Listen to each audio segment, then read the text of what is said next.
छत्तीसगढ़ में साय कैबिनेट विस्तार की अटकलों पर अब विराम पूरी तरह से लग चुका है। कल सुबह 11 बजे राजभवन में शपथ ग्रहण समारोह होगा।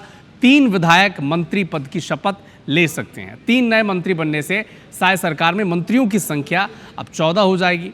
तो शपथ ग्रहण से पहले अब भारतीय जनता पार्टी और कांग्रेस पार्टी के नेताओं की तरफ से प्रतिक्रिया भी आनी शुरू हो चुकी है।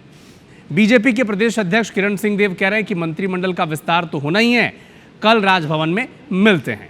छत्तीसगढ़ स्टेट गैरेज के अधीक्षक आर.के. अग्रवाल कह रहे हैं कि अधिकारियों को 3 गाड़ी तैयार करने के लिए फोन आ चुका था। तीनों गाड़ियां तैयार हैं। मंत्रिमंडल विस्तार पर पीसीसी चीफ दीपक बैज कह रहे हैं कि बीजेपी में गुटबाजी हावी है। मंत्रिमंडल विस्तार के साथ सरकार की उल्टी गिनती शुरू हो जाएगी। तो मंत्रिमंडल के संभावित चेहरे आपको ग्राफिक्स के जरिए बता रहे हैं और यह भी बता रहे हैं कि किस वर्ग से वो आते हैं और उनका दावा क्यों मजबूत है। तो गुरु खुशवंत साहब रायपुर संभाग से आते हैं। इस वक्त केवल टंकराम वर्मा इस संभाग से मंत्री हैं, तो रायपुर संभाग को तवज्जो दी जाएगी। इसके अलावा राजेश अग्रवाल अंबिकापुर से आते हैं। Deputy CM T.S.. सिंहदेव को, पूर्व डिप्टी सीएम, उन्हें चुनाव में हराया था। और गजेंद्र यादव जो यादव समाज से आते हैं, आरएसएस का पारिवारिक जो बैकग्राउंड है, इनके नाम की चर्चा बड़ी तेज है।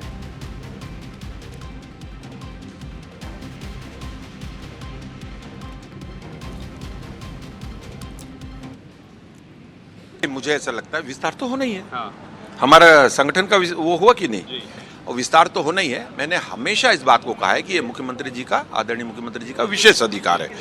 और अगर कल का होने का जैसा आप बता रहे हैं कि राज्यपाल जी ने आपसे बताया, तो कल अपन लोग मिलेंगे। कल वहीं पे अगर ऐसा स्थिति होगी, जब होगा तब मिलेंगे। देखिए क्या है कि हमारे तरफ से 3 गाड़ियां हमने तैयार करके रखा हुआ है। जैसी भी खबर आएगी तो तुरंत हम गाड़ी करके भेज देंगे तुरंत। अधिकारियों के द्वारा भी कहा गया है कि आपके पास में गाड़ी तैयार करके रखी है ना, जैसे ही अगर वहाँ से खबर आती है तो तुरंत गाड़ी भेजना है करके। कल तो कुछ राजभवन में कि मंत्रिमंडल का विस्तार होने वाला है। कल तो राजभवन में कई लोगों की गाड़ी अंदर तक भी जा चुकी थी।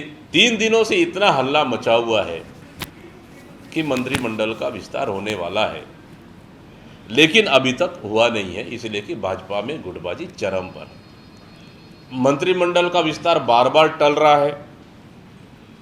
आखिर मंत्रियों का जैसे ही शपथ ग्रहण होगा, सरकार की उस दिन उल्टी गिनती शुरू